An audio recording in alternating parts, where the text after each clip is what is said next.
আল্লাহ তাআলা বলছেন, আহাসিবান নাস, মানুষ কি মনে করে ইউতরাকু, তাদেরকে ছেড়ে দেয়া হবে, মুক্তি দেয়া হবে, নাজাত দেয়া হবে, জান্নাত দেয়া হবে, ইয়াকুলু আমান্না, যে তারা বলবে ঈমান এনেছি। মানুষ কি মনে করে ঈমান এনেছি, এ কথা বললে আমি ছেড়ে দেব? ওয়াহুম লা ইফতানুন, তাদের কি পরীক্ষা করা হবে না? ঈমান আপনি আদৌ এনেছেন কিনা? যেই কালেমা আপনি পড়লেন সেই কালেমায় কোনো ভেজাল আছে কিনা? আল্লাহ বলে আমি পরীক্ষা করব, পরীক্ষা না করে ছেড়ে দেব না। ওয়ালাকাদ ফাতান্নাল্লাযীনা মিন ক্বাবলিহিম, তাদের আগে যত নবী ছিল তাদের উম্মতদেরকেও আমি আল্লাহ পরীক্ষা করেছি। ফালায়ালামান্নাল্লাহুল্লাযীনা সাদাকু ওয়ালায়ালামান্নাল কাযিবিন, পরীক্ষা করার মাধ্যমে কারা ঈমানের দাবিতে সত্যবাদী, কারা মিথ্যাবাদী, আমি আল্লাহ সেটা জেনে নিয়েছি। আমার প্রিয় ভাই, কালেমা পড়লে জান্নাত, কোনো সন্দেহ নেই। রাসূলুল্লাহ সাল্লাল্লাহু আলাইহি ওয়াসাল্লাম বলেছেন, মান ক্বালা লা ইলাহা ইল্লাল্লাহু দাখালাল জান্নাহ, মান ক্বালা লা ইলাহা ইল্লাল্লাহ সুম্মা মাতা আলাইহি দাখালাল জান্নাহ, মা মিন আহাদিন ইয়াকুলু লা ইলাহা ইল্লাল্লাহ দাখালাল জান্নাহ। বিভিন্ন শব্দে হাদিসে এসেছে, প্রিয় নবী সাল্লাল্লাহু আলাইহি ওয়াসাল্লাম বলেছেন, যে ব্যক্তি কালেমা পড়বে, কালেমা নিয়ে মরবে, ঈমানের সাথে মরতে দেরি, আল্লাহর জান্নাতে যেতে দেরি হবে না। জান্নাতে যাইতে চান? এই তো রাসূল জান্নাতে যাওয়ার খবর দিল, সুবহানাল্লাহ বলা দরকার আসেনি? আল্লাহকে পবিত্রতা ঘোষণা করুন, প্রশংসা করুন, জান্নাতে যাওয়া সহজ হবে। যার ঈমান নাই তার কপালে কোনোদিন জান্নাত নাই, আর যে ঈমান নিয়ে মরবে রাসূলুল্লাহ বলেন তাকে আল্লাহ জান্নাত দেবেই। ঈমান হলো জান্নাতে যাওয়ার জন্য টিকিট তুলল। টিকিট ছাড়া বিমানে করে চড়া যায় না, টিকিট ছাড়া ট্রেনে ভ্রমণ করা যায় না। টিকিট ছাড়া যেমন আপনি বিমানে ফ্লাই করতে পারবেন না, আপনার ঈমানটা হলো ফুলসিরাত পার হওয়ার জন্য টিকিট, পাসপোর্ট ভিসার মতো। যার ঈমান নাই সে ফুলসিরাত পার হতে পারবে না, আর যে ফুলসিরাত পার হতে পারবে না তার কপালে জান্নাত নাই, কারণ হাসরের ময়দানে জান্নাত হাজির করা হবে না। হাসরের ময়দানে জাহান্নামকে হাজির করা হবে, কিন্তু জান্নাতকে নয়। ক্বালা নবী সাল্লাল্লাহু আলাইহি ওয়াসাল্লাম, ইউতা ইয়াওমাইযিন বিজাহান্নাম লাহা ৭০,০০০ জিমাম, মা কুল্লি জিমামিন ৭০,০০০ মালাক ইয়াজুরুনাহা। কিয়ামতের দিন জাহান্নামের চারপাশে ৭০,০০০ শিকল দিয়ে জাহান্নামকে বাঁধা হবে। প্রতিটা শিকলে ৭০,০০০ করে ফেরেশতা দেয়া হবে। এই সব ফেরেশতা টেনে টেনে জাহান্নামকে হাসরের ময়দানে হাজির করবে।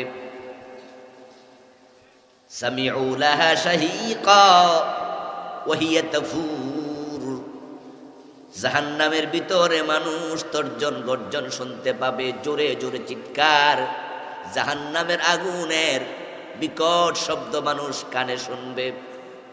জাহান্নাম হাসরের ময়দানে হাজির। কিন্তু জান্নাতের ব্যাপারে আল্লাহ বলছেন ওয়া উযলিফাতিল জান্নাতু লিল মুত্তাকিনা গায়রা বাঈদ, জান্নাতকেও কাছাকাছি করা হবে মুত্তাকিদের জন্য, তবে গায়রা বাঈদ, অনতি দূরে, খুব দূরে নয়। জান্নাতকে হাসরের ময়দান থেকে সামান্য দূরে রাখা হবে। তাই হাসরের ময়দানের মানুষগুলো তারা চাইলেও জান্নাতে ঢুকতে পারবে না, কারণ জান্নাত তো হাসরের ময়দানে নাই, ঢুকবে কেমনে? এখন ঢোকার জন্য একটা ব্রিজ আছে, ওইটার নাম ফুলসেরাত। আল্লাহ তাআলা বলবেন ফাদখুলি ফি ইবাদি ওয়াদখুলি জান্নাতি, তোমরা আমার বান্দাদের কাতারে দাঁড়াও। যারা ঈমানওয়ালা সবাই কাতার বদ্ধ হয়ে দাঁড়াবে। এবার আল্লাহ বলবেন ওয়াদখুলি জান্নাতি, এবার তোমরা আমার জান্নাতে ঢোকো। এখন জান্নাতে ঢোকার জন্য ওই ব্রিজ পার হওয়া লাগবে। কালান নবী সাল্লাল্লাহু আলাইহি ওয়াসাল্লাম ইউদরাবুস সিরাতু বাইনা যহরানাই জাহান্নাম, ওই সিরাত, ফুল সিরাত যেটাকে বলা হয়, সিরাতটাকে জাহান্নামের উপর দিয়া নেওয়া হবে। হাসরের ময়দানে জাহান্নাম হাজির, জাহান্নামের উপর দিয়া ফুল সিরাতকে বানানো হবে। ওয়া মিনকুম ইল্লা ওয়ারিদুহা ওয়া কানা আলা রাব্বিকা হাতমান মাকদিয়া, আল্লাহর চূড়ান্ত সিদ্ধান্ত হলো যত লোক জান্নাতে যাবে সবাই জাহান্নামের পিঠের উপরে দেয়া ওই ফুলসেরাত পার হয়ে যেতে হবে। ফুলসেরাত পার না হইয়া কোন নবীও জান্নাতে যেতে পারবে না।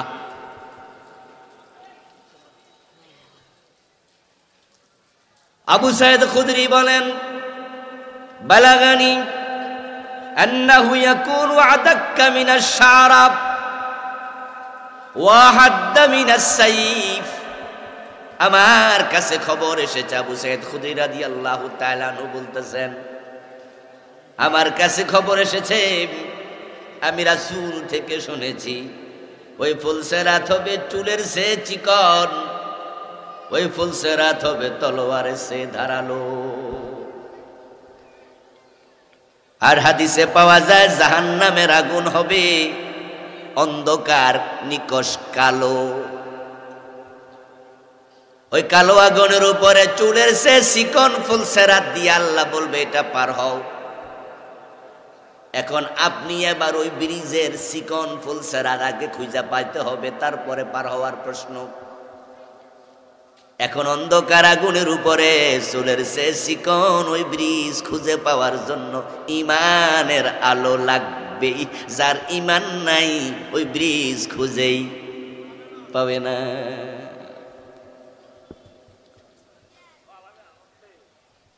জান্নাতে যাওয়ার জন্য ঈমান হলো আপনার টিকেট, এটা আপনার লাগবে। আল্লাহ বলছেন কোরআন মাজিদে, ইয়াউমা তারাল মুমিনিনা ওয়াল মুমিনাতি ইয়াসআ নূরুহুম বাইনা আইদিহিম ওয়া বিআইমানিহিম বুশরাকুমুল ইয়াউম জান্নাতুন তাজরি মিন তাহতিহাল আনহার।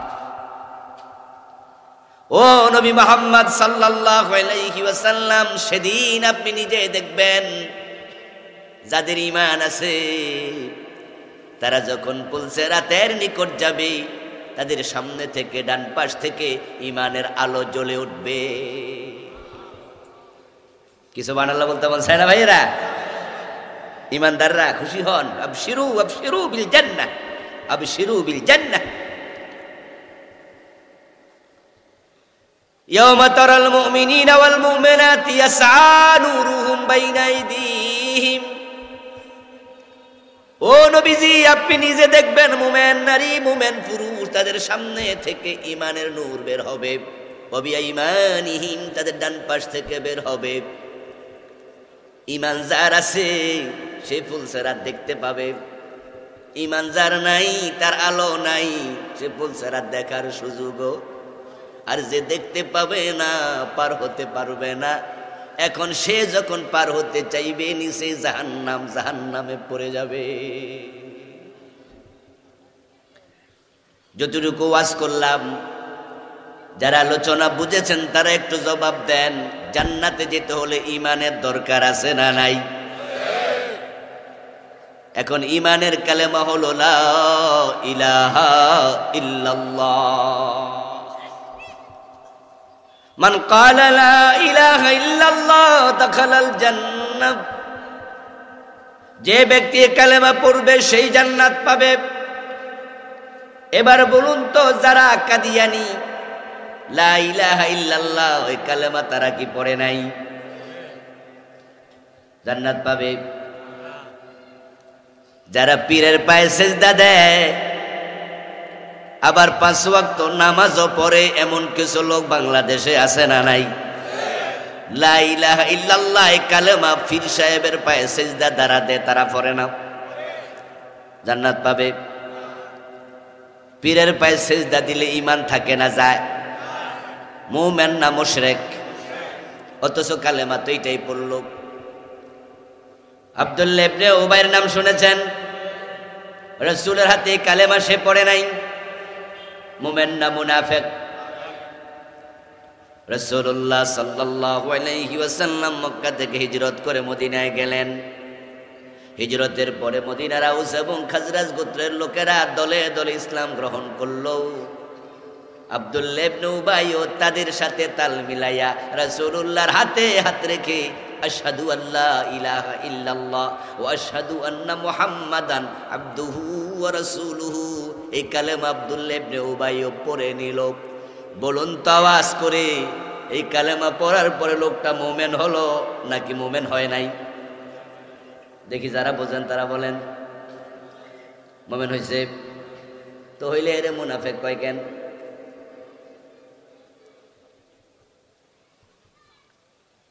গিরিশচন্দ্র সেন যখন কোরআনের অনুবাদ করে, লা ইলাহা ইল্লাল্লাহ এই কালেমা কোরআনের ভিতরে আসেনি, এটার অনুবাদ করে নাই, পড়ে নাই, লিখে নাই, বলে নাই, ইমানদার হয়ে গেছে?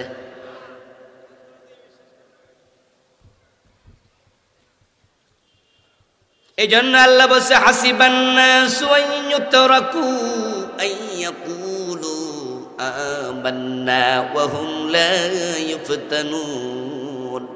মানুষ কি মনে করে ঈমান এনেছি, লা ইলাহা ইল্লাল্লাহ কালেমা পড়ছে, আমি জান্নাত দিয়ে দেব, ছেড়ে দেব।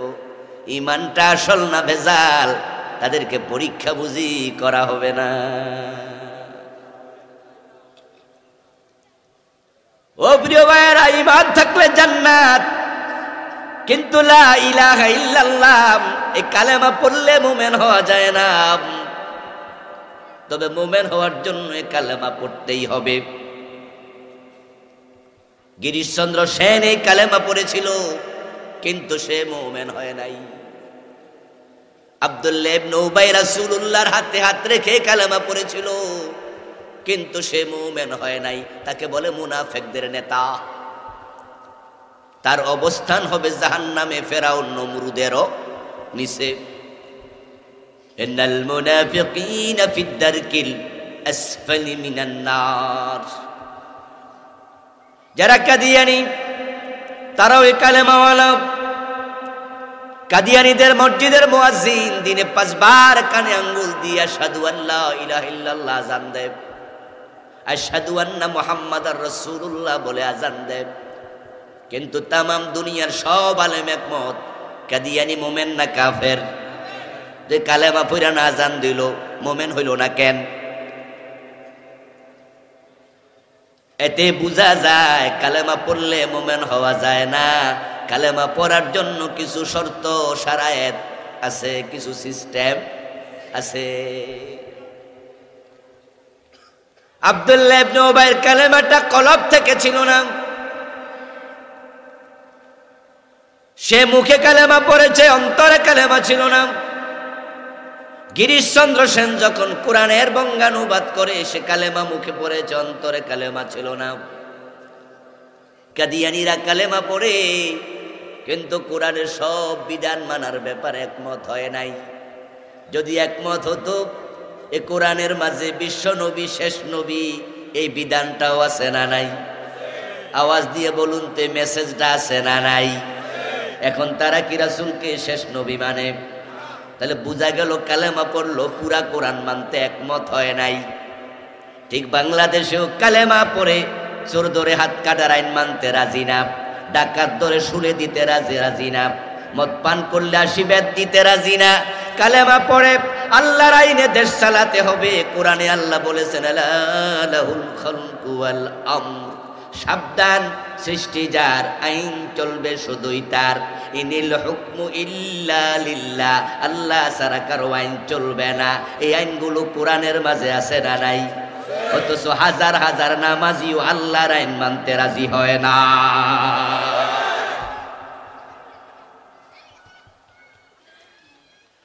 আল্লাহর আইনের কথা শুনলে চেহারা কালো হয়ে যায়।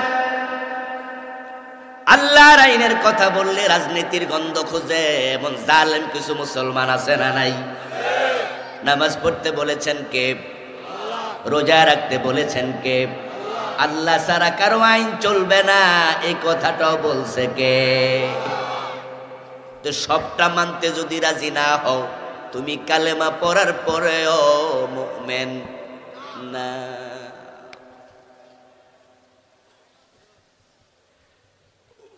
يقولون نؤمن ببعض ونكفر ببعض يريدون أن يتخذوا بين ذلك سبيلا أولئك هم الكافرون حقا। এই যে আপনি নামাজ মানেন, রোজা মানেন, হজ মানেন, যাকাত মানেন, কিন্তু চোর ধরে হাত কাটা লাগবে এটা মানেন না, ডাকাত ধরে শুলে দিতে হবে এটা মানেন না, জেনা করলে 100 বেত লাগাতে হবে, বিবাহিত হলে পাথর মারতে হবে, মদ পান করলে 80 বেত দিতে হবে, আল্লাহর আইনে দেশ চালাতে হবে, আদালত, সংসদ, গণভবন শুধু আল্লাহর আইনে চলবে, আল্লাহ ছাড়া কারো আইন চলবে না। আপনি এগুলো মানতে রাজি না। নামাজ মানেন, রোজা মানেন, কিছু মানবেন, কিছু মানবেন না। কান খুলে শুনুন, আমার আল্লাহ বলতেছে, তারা বলবে ইয়াকুলুনা নুমিনু বিবাদিন, তারা বলে কিছু মানি, ওয়া নাকফুরু বিবাদিন, সব কি আর মানা যায়? তাই কিছু কিছু মানি না। ইউরিদুনা ইয়াত্তাখিযু বাইনা যালিকা সাবিলা, তারা অস্বীকারও করে না, আবার পুরাটা মানেও না, তারা মাঝামাঝি চলতে চায়। উলাইকা হুমুল কাফিরুনা হাক্কা, যারা কিছু বাদ দিল তারা অরিজিনাল কাফের থেকে গেল।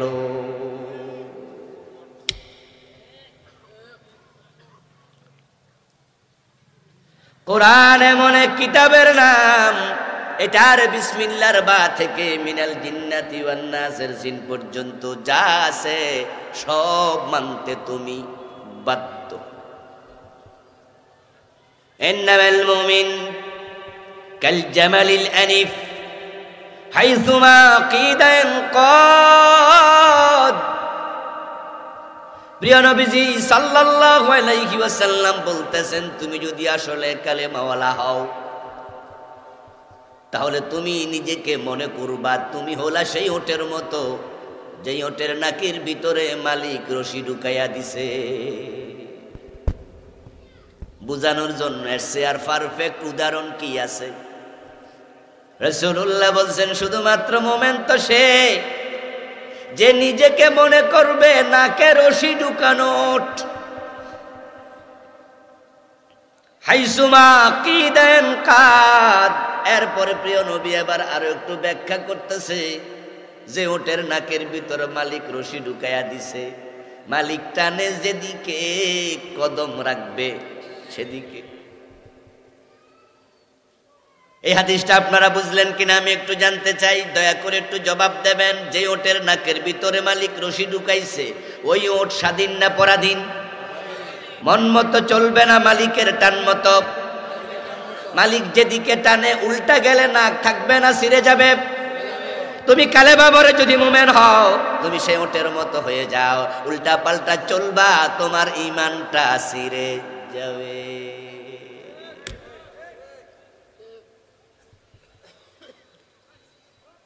আল্লাহ বলছেন আফাতুমিনুনা বিবাদিল কিতাবি ওয়া তাকফুরুনা বিবাদিন ফামা জাযাউ মান ইয়াফআলু যালিকা মিনকুম ইল্লা খিzyun ফিল হায়াতিদ দুনিয়া ওয়া ইয়াওমাল কিয়ামাতি ইউরাদ্দুনা ইলা আশাদ্দিল আযাব।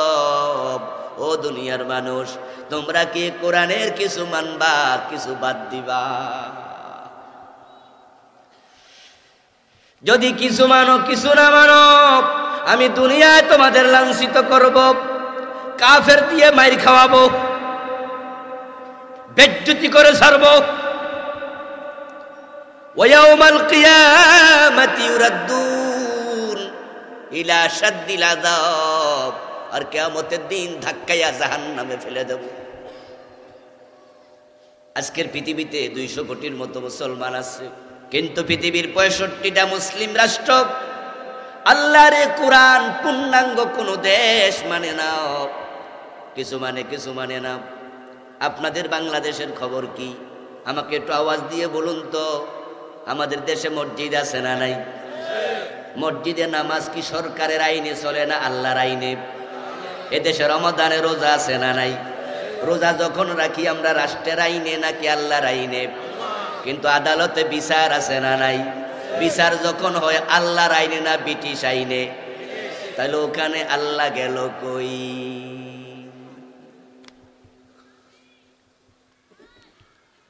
ও প্রিয় ভাই, আপনার দেশে মসজিদ আল্লাহর আইন আছে, মাদ্রাসা আছে, রোজা আছে, হজে আছে।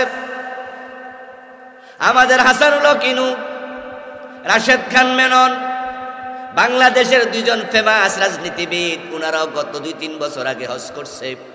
হজে যখন গেছে তখন কি শার্ট প্যান্ট পইরা হজ করছে না হেরামের কাপড় পরছে? আরাফার মাঠে গেছে কিনা?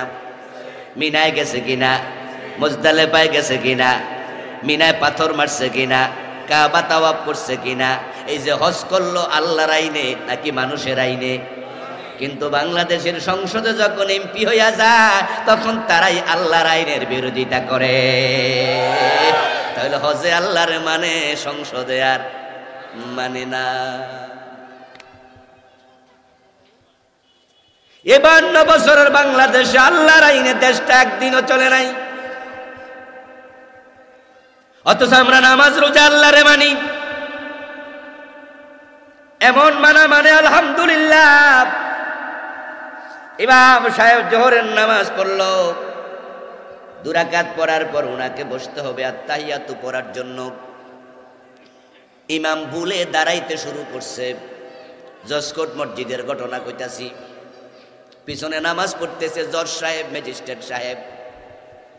ইমাম সাহেব দাঁড়াইয়া গেছে।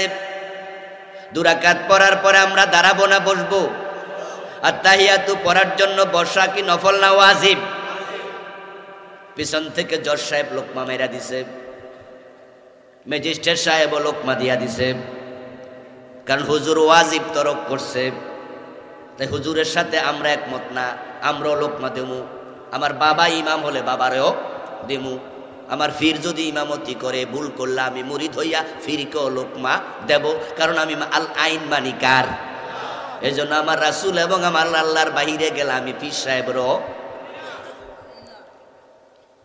এই যে মসজিদ আল্লাহকে আমরা মানছি, জজ সাহেব লোকমা দিয়া দিল। হুজুর জজের ঠেলা পইরা লোকমা খাইয়া হুজুর গেছে বইয়া। এখন আত্তাহিয়াত বইরা খারাইছে, বাকি 2 রাকাত শেষ করছে, সাউ সিজদা দিয়া নামাজ সালাম। নামাজের পরে জজ সাহেব চলে গেল জজ কোর্টে, গিয়ে বিচার শুরু করছে। চেয়ারে বসে চুরির মামলার শুনানি। প্রমাণ হইছে বেটা চুরি করছে। উনি যখন রায় দেয় তখন কোরআনের আইনে হাত কাটে না ব্রিটিশ আইনে জেলে দেয়? অথচ সর ধরে হাত কাটা নফল না ফরজ? কিছুক্ষণ আগে হুজুর কি ফরজে ভুল করছে না ওয়াজিবে? তো যে বেটা ওয়াজিবে লোকমা দেয় তার ফরজের খবর কি?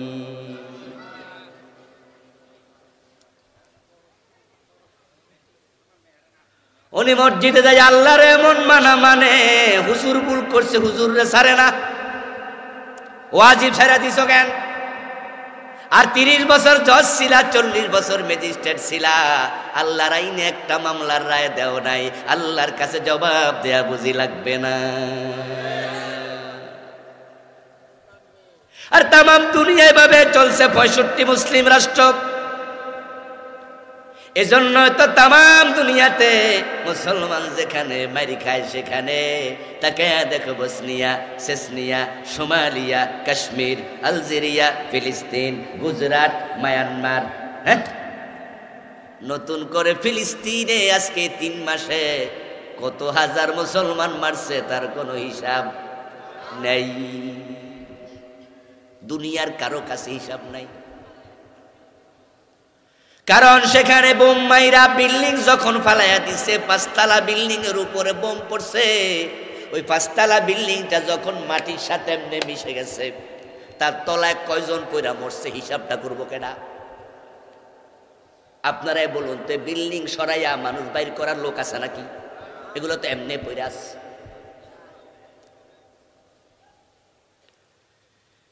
অক্টোবরের 7 তারিখ থেকে যখন নতুন যুদ্ধ শুরু হলো, তখন থেকে প্রতিদিন মারতেছে। পত্রিকায় দেখলাম গত 3-4 দিন আগে 23,000 বলে মারছে। আমি কই ফেক নিউজ, ভুয়া নিউজ। 23,000 নয়, এর মাঝে কয়েক লাখ মেরা লাইছে। বিদ্যুতের সংযোগ বিচ্ছিন্ন করে দিয়েছে,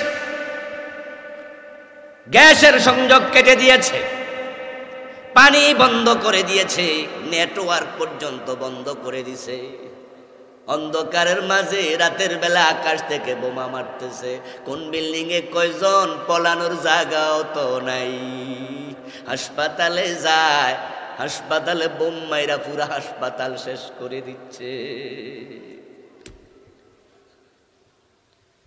ও মুসলমান, তাম দুনিয়া তোমরা কেন মাইর খাও?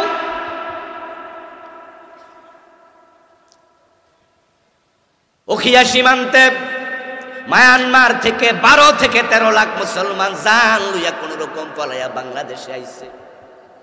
3-4 বছর 5 বছর হয়ে গেছে। ওদের নাম আপনারা হয়তো ভুলেও গেছেন। প্রথমে কয়েকদিন মনে আছিল, ওই মায়ানমারের রোহিঙ্গা আইছে, এখন আর মনে নাই। জাতিসংঘ খাবার দেয়, লাইনে দাঁড়ায়া ভিক্ষা করে খায়, অথচ তাদের সেখানে বাড়ি ছিল, ঘর ছিল, ব্যবসা বাণিজ্য কিচ্ছু না। এখন ভিক্ষুক। তোমরা কেন ভিক্ষুক? এটা হলো এই আয়াতের ওয়াদার বাস্তবায়ন। যে আয়াত আল্লাহ বলছে কিছু মানবা না, ইল্লা খিজিয়ুন ফিল হায়াতিদ দুনিয়া, দুনিয়াতে আমি লাঞ্ছিত করব, আর কিয়ামতের দিন ধাক্কায়া জাহান্নামে ফেলে দেব। এতে প্রমাণ হলো কিছু মানবেন কিছু বাদ দেবেন এই অধিকার আপনার নাই।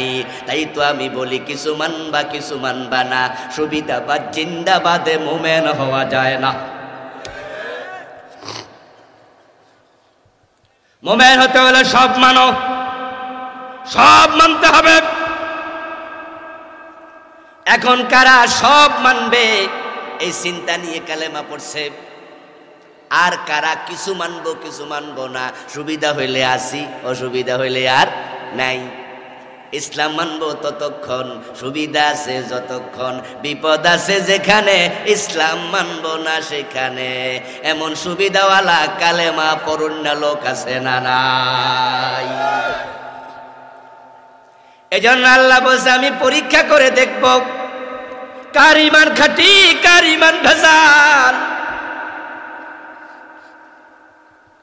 ও প্রিয় ভাই, কালেমা বললেই জান্নাত পাওয়া যায়। এই কালেমা বড় দামি জিনিস, এত দামি আর পৃথিবীতে কিছু নাই।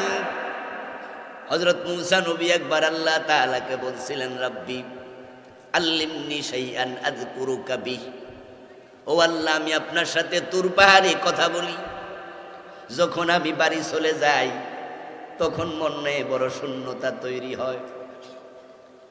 তাই আমি আল্লাহর আপনার কাছে চাই এমন একটা কালেমা আপনি আমার একটু শিখাইয়া দেন, যেটা পড়লে পরে আমার কাছে মনে হবে আমি আপনার সাথে কথাই বলছি। আল্লিমনি শাইআন আযকুরুকা বিহি।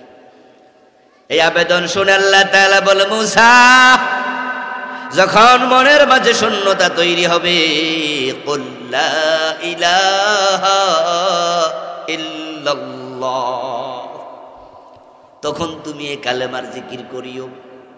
তুমি তখন জব্বা লা ইলাহা ইল্লাল্লাহ, আমার সাথে পড়ুন, লা ইলাহা ইল্লাল্লাহ, লা ইলাহা ইল্লাল্লাহ, লা ইলাহা ইল্লাল্লাহু মুহাম্মাদুর রাসূলুল্লাহ।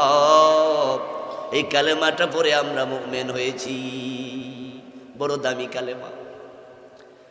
ও মূসা তুমি পড়বা লা ইলাহা ইল্লাল্লাহ। মূসা নবী আবার আল্লাহরে কয়, উরিদু শাইআন তাখুসুনি বিহি, আল্লাহ এই কালেমার দাওয়াত আমি পাবলিকের তো বছরের পর বছর দিতেছি, তা আপনি আবার আজকে হিডাই কইলেন বুঝি? আমি তো এটা চাই নাই আল্লাহ, আমি বিশেষ একটা কালেমা চাইছি যেটা আমি মূসা জানবো আর কেউ জানবে না, এবং এমন কালেমা চাই যেটা হবে সবচেয়ে দামি স্পেশাল কালেমা।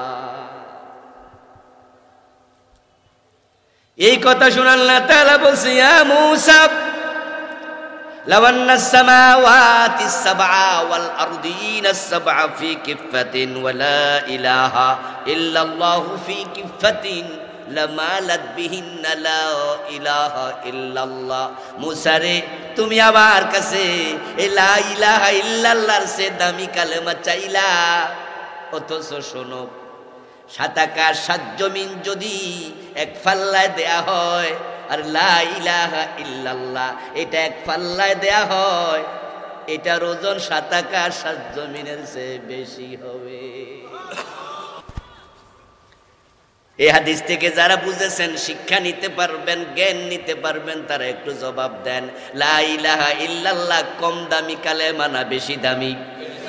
এর চেয়ে বেশি দামি কোনো কালেমা দুনিয়ায় আছে নাকি? এবার যে জিনিস যত দামি হয় সেই জিনিস তত নকল হয়। দুনিয়ায় মানুষ যত পদার্থ ব্যবহার করে, মার্কেটে যা বেচা কেনা অ্যাভেলেবল হয়, সবচেয়ে দামি পদার্থের নাম হলো স্বর্ণ। যদিও নরমালি হীরার দাম বেশি, কিন্তু হীরা কেনা যায় কিন্তু বেচা যায় না। এই জন্য হীরা ঘরে থাকলে হীরার উপরে যাকাত ফরজ হয় না। যারা জানেন না আজকে মশালাটা জানা নেন। হীরার একটা আংটির দাম 2 লাখ 3 লাখ 5 লাখ টাকা। আমি বসুন্ধরা শপিং মলে ফার্ম গেটের পাশেই পান্থপথে, আমার বাসাও কাছাকাছি, তো একবার আমি আমার পরিবার নিয়ে কেনাকাটা করতে প্রায় যাই, সুযোগ পাইলেই যাই। বউ বাচ্চারও তো সময় দেয়া লাগে, রাসূল তো বউ নিয়ে দৌড়াদৌড়ি করছে নাকি? কি হুজুর হওয়ার কারণে কোনো স্বাদ আহ্লাদ নাই নাকি? অনেকে তো আবার রিজার্ভ থাকে, হাসতে জানে না, কয় না আমি ভিআইপি, হাসি কেমনে? অথচ বিশ্বনবী হাসি দিতেন সারাক্ষণ, ঠিক না? অধিক মুস্কি হাসতেন, উনার মতো মুস্কি হাসি কেউ আর দিত না। মা আয়েশা রাদিয়াল্লাহু তাআলা আনহাকে নিয়ে রাসূলুল্লাহ রাতের বেলায় চাঁদের আলোতে কি করছে? দৌড় প্রতিযোগিতাও করছে। ইসলাম নিরস কোনো ধর্ম নয়, রসকসহীন না। ইসলামে বিনোদনের ব্যবস্থা, তবে সেটা শরীয়তের সীমার ভিতরে হওয়া। তো শপিং মলে ঘুরতে গিয়ে হীরার দোকানে একটু ঢুকলাম, জাস্ট এমনিতে দেখার জন্য। দেখি একটা নাক ফুল, এমনি বললাম যে ভাই কত? বলে হুজুর গায়ে লেখা আছে। একটুকু নাক ফুল দেখি 1 লাখ টাকা। আমি বললাম এই ভাই এটা তো স্বর্ণেরটা 700 টাকা। কই জি হুজুর, ওইটুকু স্বর্ণ হলে 700 800 1000 টাকা পাবেন, তো এটা 1 লাখ। বলে হুজুর 3 লাখেরও আছে। আমি কার কিনা লাগবো না জায়গা। আমার বন্ধু হীরা কিনতে গেলে অনেক দামি, বেচতে যাবেন বেচতে পারবেন না, ওরা কিনবে না। যেহেতুটা মার্কেটে অ্যাভেলেবেল বেচা কেনা হয় না, তাই এটার উপরে যাকাত ফরজ হবে না। এটা ঘরে আসার পরে ব্যবহার উপযোগী হবে। যেমন আপনার ঘরে যদি সোফা থাকে, সোফার উপরে কি যাকাত ফরজ হবে? কিন্তু স্বর্ণ থাকলে, কারণ এটা অ্যাভেলেবেল বেচা কেনা হয়, টাকা থাকলে যাকাত ফরজ। আমি বলছিলাম মানুষের ব্যবহৃত জিনিসের মাঝে সবচেয়ে বেশি অ্যাভেলেবেল যেটা স্বর্ণ, দাম বেশি। স্বর্ণের মতো দামি নরমাল কোনো পদার্থ নাই। বর্তমানে স্বর্ণের বড়ি 1 লাখ টাকার বেশি। এবার আপনারাই বলুন তো, স্বর্ণের মাঝে ভেজাল আছে না নাই? এই জন্য দেখবেন স্বর্ণকার স্বর্ণ যাচাই না করে কিনে না। যদি বাবা দোকানদার হয়, ছেলে স্বর্ণ বিক্রি করতে যায়, বাবাও একটা কালো পাথরে ঘষা মারবে। যদি ছেলে দোকানদার হয়, বাবা বিক্রি করতে যায়, মুরিদ দোকানদার হয়, ফির বিক্রি করতে যায়, ফির দোকানদার হয়, মুরিদ বিক্রি করতে যায়, কালো পাথরে কষ্টি পাথরে ঘষা না দিয়া কেউ স্বর্ণ কিনে না। ওই ঘষা দিয়া বোঝে এটা 18 ক্যারেট না 20 ক্যারেট, খাঁটি না ভেজাল। দেখতে হুবহু স্বর্ণের মতো, কিন্তু স্বর্ণ নয় এমন গহনাও বাজারে আছে না নাই? এজন্য বাংলায় প্রবাদ আছে, চক চক করলেই সোনা হয় না। স্বর্ণকার জানে স্বর্ণের মাঝে ভেজাল হয়, এজন্য গোসামারি কিনে। 5 টাকার নোট, 2 টাকার নোট কোনোদিন জাল হয়েছে? 1000 টাকার নোট, 500 টাকার নোট জাল হয়েছে কিনা? এই জন্য দোকানে যাওয়ার পর আমাদেরকে যখন কেউ 1000 টাকার নোট দেয়, আমরা লইয়াই পকেটে ঢুকাই না 2-1টা ঘষা মারি? 500 টাকার নোট, 1000 টাকার নোট দামি, তাই এটা জাল হয়ে যায়। স্বর্ণ দামি, স্বর্ণ জাল হয়ে যায়। এই দেশে পীরের সম্মান বেশি, এই জন্য আসল পীরের বেশে জাল ভণ্ড পীর আছে না নাই? দামি দিনই জাল হয়। এজন্য এটা পরীক্ষা নিরীক্ষা করে নেওয়া লাগে। এখন ঈমান সবচেয়ে দামি, এজন্য ভেজাল ঈমানওয়ালাও আছে। তা আপনি বলবেন লা ইলাহা ইল্লাল্লাহ, আর আল্লাহ আপনারে জান্নাত দিয়ে দেবে। আল্লাহ কয় না, এটা আমার সিস্টেমের মাঝে পড়ে না। এবার আমার সাথে একটু করুণার একটা আয়াত পড়তেছি। এই যে পরীক্ষা আল্লাহ করবে, আল্লাহ তাআলা বলতেছে, ওয়ালা নাবলুওয়ান্নাকুম বিশাইইম মিনাল খাউফি ওয়াল জু'i ওয়া নাকসিম মিনাল আমওয়ালি ওয়াল আনফুসি ওয়াস সামারাত ওয়া বাশশিরিস সাবিরিন। আওয়াজ দিয়ে বলেন সুবহানাল্লাহ। ওয়ালা নাবলুওয়ান্নাকুম, আলেম ওলামারা শব্দ দেখে ওয়াইড বুঝে ফেলেছে। শব্দ বড় হেভি, অনেক শক্ত, ওয়েটফুল। শুরুতে আছে লামে তাকিদ, শেষে আছে নুনে সাকিলা।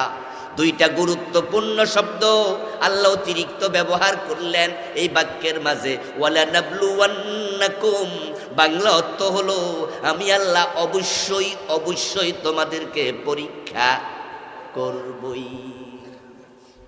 কে বলেছেন? আমার প্রিয় ভাইরা কথা বলেন, কে বলেছেন? আচ্ছা, আল্লাহর কথা কি কোনো ভুল হয়? আল্লাহর কথার কি খেলাফ হয়?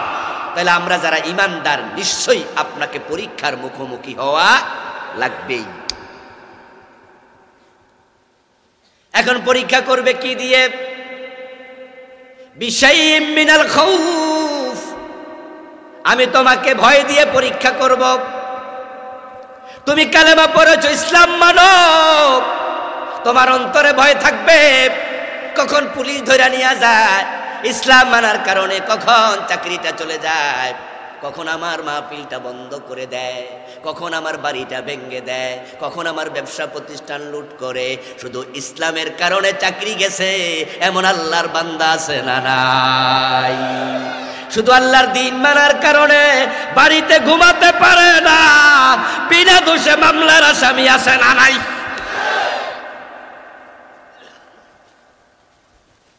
ও ভাই, এই যে আমরা ঘর থেকে বের হইয়া মাহফিলে আসি, আবার মাহফিল করে বাড়ি যাই, সব সময় একটা টেনশন মাথায় কাজ করে, কোন দিন ধরে আলায় কত যায় না।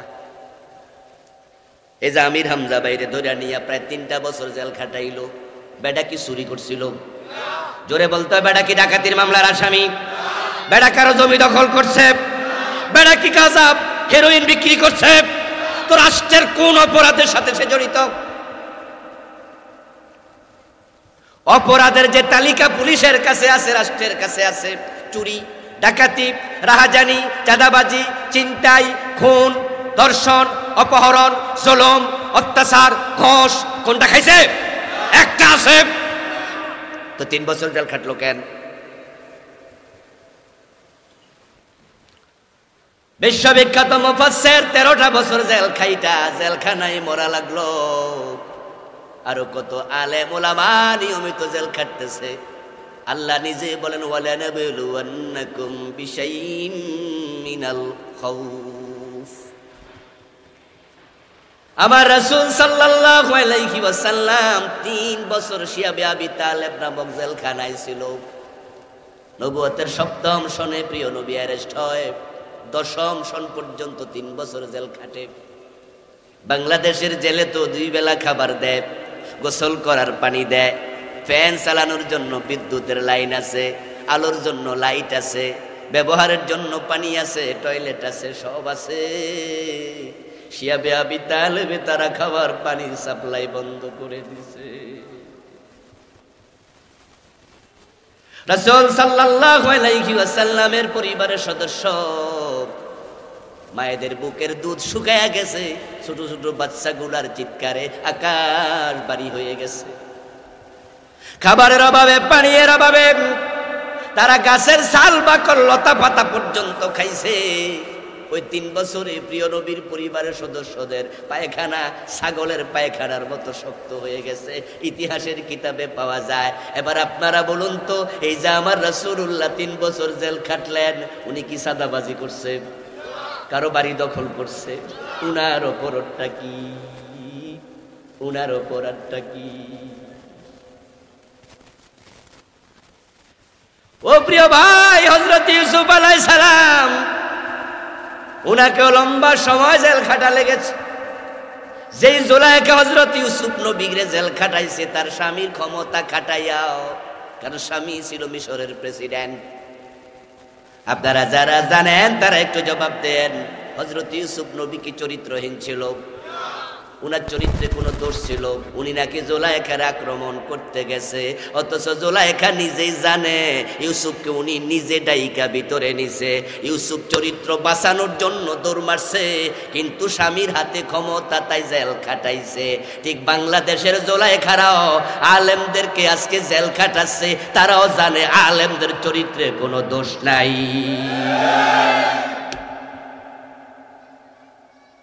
বৌদিয়া পর্যন্ত দর্শনের মামলা দেয়। কি মামুনুল হক সাহেবের বিরুদ্ধে দর্শনের মামলা দেয় নাই? ওই মহিলাটা ওনার বিবাহ করা স্ত্রী, ওই বিবাহের রেজিস্ট্রি হয় না, অসুবিধা নাই, কিন্তু সাক্ষী তো আছে। আর আল্লাহর কোরআন রাসূলের সুন্নাহর মাঝে বিবাহের জন্য রেজিস্ট্রির কোনো সত্য তো নাই। সত্য হলো 2 জন সাক্ষী লাগবে, ইজাব এবং কবুল রোকন। 2 জন সাক্ষী আছে, বিবাহ হয়ে যায়। আজ থেকে 200 বছর আগে যারা বিয়ে করছে এর আর কি কাবিন টাবিন ছিল নাকি? এরকম সিস্টেম ছিল নাকি? উনি বলেছে এই মেয়েটা আমার বউ, আর সাংবাদিক বলতেছে, পুলিশ বলতেছে কাবিন দেও। আচ্ছা, আমরা যে বউ লইয়া বিভিন্ন জায়গায় যাই, সাথে কাবিন লইয়া ঘুরি বুঝি? ছাগল কত নাম্বার, কয় নাম্বার ছাগল? ও প্রিয় ভাইরা, যারা এই আলেমের বিরুদ্ধে দর্শনের মামলা দিয়েছে তাদের বিবেক সাক্ষী, তারাও বলে আসলে আলেম ওলামারা দর্শনকারী হয় না, এই জাতীয় আলেমরা হয় না। যদি 2-4টা ঘটে সেটা হলো ব্যতিক্রম। ও প্রিয় ভাই, এরপরে বলছি আমি পরীক্ষা করব ক্ষুধা দ্বারা। 3 দিন খাইতে দেবে না, 4 দিন খাইতে দেবে না, তোমাকে নিয়ে রিমান্ডের পর রিমান্ডে দেবে, 10 দিন 12 দিন 15 দিন রিমান্ডে রাখ, খাইতে দেয় না। আমার প্রিয় ভাই আমির হামজারে 2 হাত বেঁধে চোখ বেঁধে দীর্ঘ 11 ঘন্টা দাঁড় করাইয়া রাখছে। প্রথম দিন যেদিন ধরে উনি আমাদের কাছে নিজে বললেন 11টা ঘন্টা দাঁড় করাইয়া রাখছে চোখ বেঁধে। এই দেশে চোরেরা ডাকাতেরা যারা দেশের টাকা লুট করে কানাডায় বাড়ি বানায় তারা বুক ফুলাইয়া চলে, আর আলেমদের গায়ে কেমনে হাত দাও? কোন অপরাধের চোখ বেঁধে দাঁড় করায় রাখলা 11 ঘন্টা হাত বেঁধে? আল্লাহকে ভয় করো, আল্লাহকে ভয় করো। ইন্না বাতশা রাব্বিকা লাশাদীদ, তোমার রবের ধরা বড় শক্ত। আল্লাহ ছাড় দেয় কিন্তু জালেমদেরকে ছেড়ে দেয় না।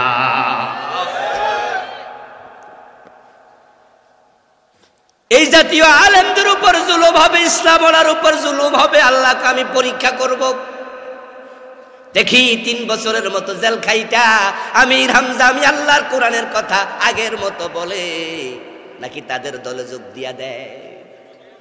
আমি দেখব পরীক্ষা করে হক কথার উপরে টিকে থাকে নাকি মুখ বন্ধ করে থাকে। আমি পরীক্ষা করে দেখব, পরীক্ষায় পাশ না করলে আলেম ওলামারাও জান্নাত পাবে না।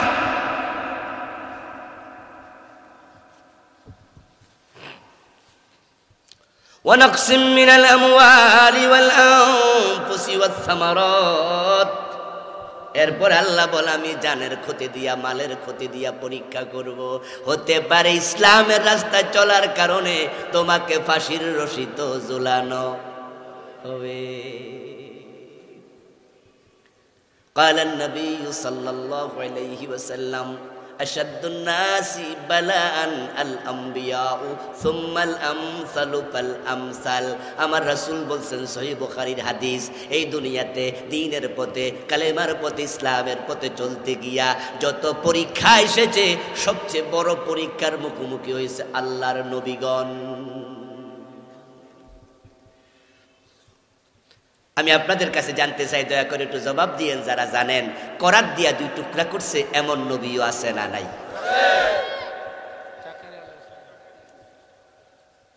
কোরআনে আল্লাহ বলেছে ইয়াকতুলুনান নাবিয়্যা বিগাইরি হাক্কিন, তারা নবীদেরকে অন্যায়ভাবে কতল করেছে। একটু আলেম ভাইরা একটু বলুন তো, ইয়াকতুলুন 1 বছর না বহু বছর? মাশাআল্লাহ, আলেমরা জবাব দিছে, এবার আপনারাও বলেন 1 বছর না বহু বছর? নাবিয়্যিন 1 বছর না বহু বছর? এটাও বহু বছর, ইয়াকতুলুনও বহু বছর, নাবিয়্যিনও বহু বছর। আল্লাহ বুঝাইলো নবীও একজন না, হত্যাকারীও একজন না, অসংখ্য নবীকে বিনা অপরাধে হত্যা করা হয়েছে। এই আয়াতের তাফসীরে রাসূলুল্লাহ সাল্লাল্লাহু আলাইহি ওয়াসাল্লাম বলেন, বনি ইসরাইলের লোকেরা কোনো একদিন সকাল বেলায় 43 জন নবীকে একসাথে জড়ো করে জবাই করেছে। একসাথে কতজন? মাশাআল্লাহ, ওয়াজ বাড়ি নিয়েন, কতজন? 43 জন নবীকে এক জায়গায় একসাথে জবে করে দিছে। সকালবেলা 43 জন নবীকে যখন হত্যা করলো, বিকাল বেলায় তাদের যেই উম্মত ছিল, মুরিদ ছিল, ওই উম্মতেরা একটু প্রতিবাদ করেছে। প্রতিবাদ করার কারণে রাসূলুল্লাহ বলেন বিকাল বেলা 120 জন উম্মতকে ওই জায়গায় আবার জবাই করে দিছে। ইমানের পথে চলতে গেলে ফাঁসি হওয়ার সম্ভাবনা আছে না নাই? আমির হামজার দিকে তাকাও, রাসূলুল্লাহর চাচা আমির হামজাকে শুধু তারা হত্যাই করে নাই, ওনাকে শহীদ করার পরে উহুদের যুদ্ধের দিন উনার হাত কেটেছে, পা কেটেছে, চুলগুলো চোখগুলো উপড়ায়া ফেলছে, 2টা চোখ উপড়ায়া ফেলছে, উনার জিহ্বাটা বের করে কেটে ফেলেছে, উনার বুকটা ছিঁড়ে কলিজাটা বের করে হিন্দা চিবাইছে। উনার জীবনীতে পাওয়া যায় উনার লজ্জাস্থানটা পুরুষাঙ্গ পর্যন্ত তারা কেটে ফেলেছে।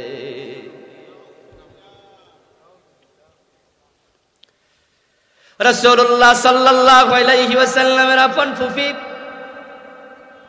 হযরত সাফিয়া বিনতে আব্দুল মুত্তালিব রাদিয়াল্লাহু তাআলা আনহা যখন শুনলেন ওনার ভাই আমির হামজা শহীদ হয়ে গেছে, মদিনা থেকে উহুদের মাঠ মাত্র 3 কিলোর মতো দূরত্ব, উনি দৌড়াতে দৌড়াতে চলে গেলেন।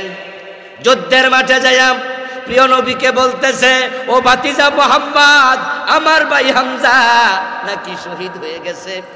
আল্লাহর হাবিব বললেন, ফুফি তুমি ঠিক শুনেছো, কথা হলো আমার ভাইয়ের লাশটা আমার এক নজর দেখতে দাও। তখন রাসূলুল্লাহ বললেন, ফুফি তোমার ভাইয়ের লাশ দেখে তুমি সহ্য করতে পারবা না।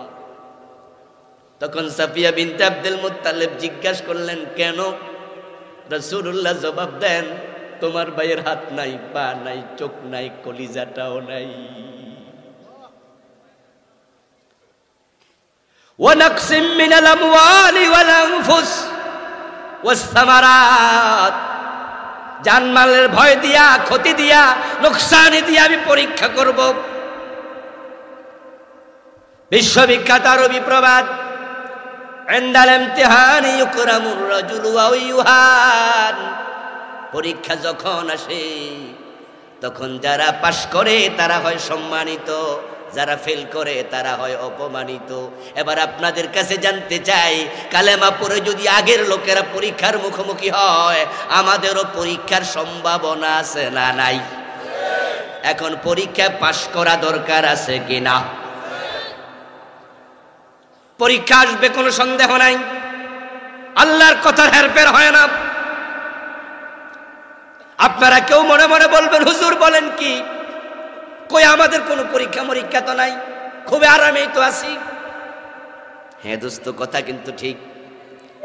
আমাদের দেশে এমন হুজুর আছে, এমন বক্তা আছে, এমন পীর আছে, এমন খতিব আছে, যাদের জীবনে কোনো পরীক্ষাই নাই, বরং পীর সাহেব যেই সরকারি ক্ষমতা আসে ওই সরকারের লোকেরাই হুজুরের কাছে দোয়া চাইতে দৌড় মারে, ঠিক না?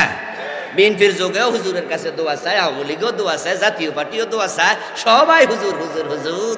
আর হুজুর পেট এত মোটা হয়েছে, খাইতে খাইতে ঘাড় এত মোটা হয়েছে। হুজুরের ফুলের মালার অভাব নাই, হুজুরের টাকা পয়সার অভাব নাই, কেউ মামলা দেয় না, কেউ হামলা করে না, কেউ জেলে নেয় না, খুব আরামে আছে, কোনো পরীক্ষা নাই। এমন পীর, এমন হুজুর এই দেশে আছে না নাই? আবার কিছু হুজুরের দিকে তাকায় দেখেন ফাঁসিতে চলে, বিনা অপরাধ 10টা মামলার আসামি, ঠিক কিনা? বাড়িতে ঘুমাইতে পারে না। এখন ওই হুজুর কইল যে আমাদের পরীক্ষা মরীক্ষা তো আসে না হুজুর, তো আল্লাহ যে কইছে পরীক্ষা করবই, তা আল্লাহর কথা কি আমাদের ক্ষেত্রে হইল না? আমি তখন বলবো, দোস্ত পরীক্ষা তো হবে মুমিনের, আল্লাহ তো বলছে ঈমানদারের পরীক্ষা হবে। এখন যদি পরীক্ষা তোমার জীবনে না আসে, বুঝবা তোমার নাম ঈমানদারের তালিকাতে ঢোকে নাই। আচ্ছা, যে স্কুলে ভর্তি হয় নাই, ছাত্রই হয় নাই, এর পরীক্ষা আছে? আমার প্রিয় ভাইয়েরা, হুজুর ওয়াজ করতেছে, পীর সাহেব হুজুর কোন এক পীর, ওয়াজের মাঝে রাসূলুল্লাহ সাল্লাল্লাহু আলাইহি ওয়াসাল্লাম উহুদের যুদ্ধে কিভাবে দান শহীদ হলো, দান ভেঙে ফেললো, কিভাবে হেলমেট ভেঙে হুজুরের মাথায় ঢুকেছে। রাসূলুল্লাহ সাল্লাল্লাহু আলাইহি ওয়াসাল্লাম 3 ঘন্টা বেহুশ ছিলেন। হুজুর যখন এই কাহিনী শোনায় তায়েফের মাঠে কেমনে পাথর মেরেছে, আল্লাহর হাবিব সাল্লাল্লাহু আলাইহি ওয়াসাল্লামের গায়ের মাঝে জায়গা বাকি ছিল না যেখানে রক্ত লাগে নাই। এই কাহিনীগুলো শুনে পাবলিক কান্দে, দাড়ি বেয়ে বেয়ে পানি পড়তেছে, পীর সাহেবও কান্দে, বক্তাও কান্দে, শ্রোতাও কান্দে, পীরও কান্দে, মুরিদও কান্দে। এর মাঝে হঠাৎ করে মাঝখান থেকে একজন বুড়া মানুষ দাঁড়ায়া কয়, হুজুর আমার একটু কথা ছিল, দয়া করে অনুমতি দিতেন যদি। হুজুর চোখ মিল্লা কয়, মুরব্বী ওয়াজের মাঝখানে ডিস্টার্ব কেন করলেন, বলেন কি বলতে চান? কয়, হুজুর এই ওয়াজটা আপনার দাদা পীর থেকেও শুনছি, উনিও কেঁদেছে, রাসূলের দাঁত ভেঙে ফেলেছে, আমরাও কাঁদছি, কিন্তু আপনার দাদার দাঁত কেউ ভাঙলো না, কারণটা কি?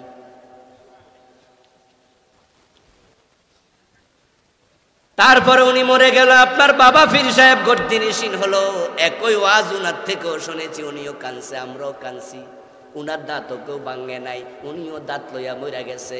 এখন আপনি হলেন উনার গদ্দিনী শিল্পীর, একই ওয়াজ আমনে করতেছেন। তবে আপনি ফোলাপান মানুষ, মায়ের হয়তো ভবিষ্যতে আপনি খাইতেও পারেন, কিন্তু আমি তো বুড়া হইয়া গেছি, আমার রাসূলের দাঁত ভাঙ্গে, এখন আমার দাঁত কেউ ভাঙ্গে না। হুজুরের মাইরটা আমরা কবে খামু হেটা একটু কন দেখি। হুজুর কয় মুরব্বী বইয়েন, আমরা আর মারবো কেন, আমরা বুঝা শুনা ওয়াজ করি।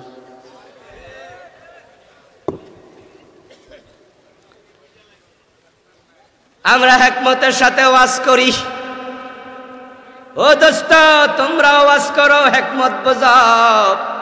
আমার রাসূল বুঝি হিকমত বোঝে নাই। বাইসা বাইসা ওয়াজ যদি প্রিয় নবী করতেন, আবু জাহেলের কাছে গিয়া বলতেন, চাচাম আপনি আপনার আইনে দেশ চালান, আমি আল্লাহর আইন কোরআন দিয়া মসজিদের ইমামতি চালাম। আবু জাহেল কইতো, বাতিজা তাহলে ইমামতির বেতনটা আমি দিব, দেশ যদি আমি চালাই তুমি শুধু মসজিদ চালাও, চালাও গা। ফেরাউনের কাছে গিয়া নবী মুসা আলাইহিস সালাম যদি বলতেন, ও ফেরাউন চাচা আমার, আপনি আপনার মতো দেশ চালান, আমি নামাজ কালাম সালামু। ফেরাউন বলতো, মসজিদে টাইলস লাগলে খবর দিও, আমি টাইলসও কইরা দিব। নমরুদের কাছে নবী ইব্রাহিম গিয়া যদি বলতো, আল্লাহর আইন মাইল লাগবে না, শুধুমাত্র আপনার আইনে আপনি দেশ চালান, আল্লাহর আইন দরকার নাই, আমি মসজিদে আল্লাহর আইন চালাবো। নমরুদ মিয়া বলতো, এসি লাগলে খবর দিও, এসি শো কইরা দিমু। কিন্তু আমার নবীদের দাওয়াত ছিল না, না লা ইলাহা ইল্লাল্লাহ। তাদের কালেমা ছিল বিপ্লবী কালেমা, যার অর্থ ছিল আল্লাহ ছাড়া কাউকে মানা যাবে না। আর তারা বুঝেছে, মুসা যদি জিতে যায় আল্লাহ ছাড়া কারো আইন থাকবে না। মুসা থাকতে ফেরাউনের আইন চলতে পারে না, ইব্রাহিম থাকতে নমরুদের আইন চলতে পারে না, মুহাম্মদুর রাসূলুল্লাহ থাকতে আবু জাহেলের আইন চলতে পারে না। আপনার আমার চিন্তা তাই হবে, 92% মুসলমানের দেশে ব্রিটিশ আইন চলতে পারবে না। কিন্তু আমরা তো সুবিধাবাদী কালেমাওয়ালা, আমরা সব দলের লগে তাল মিলাবো, তাই হুজুরের হাদিয়ার অভাব হয় না। নির্বাচনের আগে ওই হুজুরের কাছে সব দলের প্রার্থী দোয়ার লাগা যায়, কারণ প্রার্থীরা জানে হুজুরের কোনো নির্ধারিত দল নাই, তাই হুজুর আলাদা করে কারো জন্য স্পেশাল দোয়া করব না। হুজুরের যদি নির্ধারিত দল থাকতো তাহলে হুজুর তো নিজের দলের জন্য ভোটও চাইতো, দোয়াও করত। যেহেতু হুজুরের কোনো দল নাই, তাই সব প্রার্থী মনে করে যাক পয়সা কিছু বাড়াই দিলে দোয়াটা আমার লাগাই বেশি করত। এক বান্ডিল দিয়া দিল, আর হুজুর দোয়া করে দিল, আল্লাহ অমুক তাল গাছ চলাইছে, তার এমপি বানায় দাও। মুরিদরা কয় আমিন। আর তাল গাছের প্রার্থী মনে করে দোয়া কবুল হইলে তো ডাইরেক্ট আমিন কয়ে বাড়ি চলে গেল। বিকালবেলা আইসে গাব গাছওয়ালা, উনি আইসা আরেক বান্ডিল দিল, হুজুর দোয়া করে দেন। হুজুর আবার কাল্লা গাব গাছওয়ালার এমপি বানায় দাও। লোকজন চলে গেল আমিন কইয়া। পরের দিন সকালে আইসে আম গাছওয়ালা, উনি আইসা আবার দোয়া চায়, হুজুর কাল্লা এমপি বানায়া দাও। আর সে আজিম থেকে আল্লাহ কয়, আসন হইল একটা, তুই দোয়া করলি 3 জনের জন্য, বানাইতাম কারে তুই ক। বাটফার রফিকুল্লাহ আফসারি হলো তো সিটি, ঠিক নেই?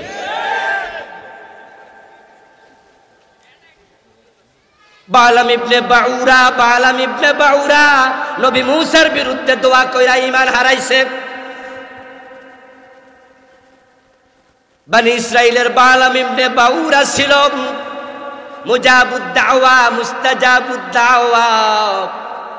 তার ব্যাপারে অনেক হাদিস, উনার ব্যাপারে আল্লাহ তাআলা কোরআন মাজিদের আয়াত নাজিল করছে। ওই বালাম ইবনে বাউরা ছিলেন এত বড় ওলি, হাত তুলতে দেরি, দোয়া কবুল হতে আর দেরি হতো না। কিন্তু এক পর্যায়ে তারে লোকেরা পুষলাইয়া নবী মুসার বিরুদ্ধে বদদোয়া দিতে বাধ্য করেছে। ওই বালাম ইবনে বাউরা নবী মুসা যে নবী এটা জানার পরেও পাবলিকের সাথে একাত্ম হইয়া বদদোয়া দিছে। সাথে সাথে তাফসীরে হাদিসের কিতাবে পাওয়া যায়, তার জিহ্বাটা বের হইয়া নাভিতে ঝুলছে। জিহ্বাটা বের হয়ে গেছে, নাভি পর্যন্ত এসে গেছে। এ বালাম পরবর্তীতে ঈমান হারা হইয়া কাফের হইয়া মারা গেছে, শুধুমাত্র নবীর বিরুদ্ধে অবস্থান নেয়ার জন্য। তোমরা জালেমের জন্য দোয়া করো, ফাসিকের জন্য দোয়া করো, অমুকের নেতা বানায়া দাও, অমুকের এমপি বানায়া দাও, আর তারা নেতা হইয়া কোরআন জবাই করে, ইসলাম জবাই করো। তোমার মতো ভণ্ড পীর ঈমান নিয়ে মরবা কিনা সেটা সন্দেহ তৈরি হয়। তোমার কিসের পরীক্ষা আসবে? পরীক্ষা তো মুমিনদের আসবে।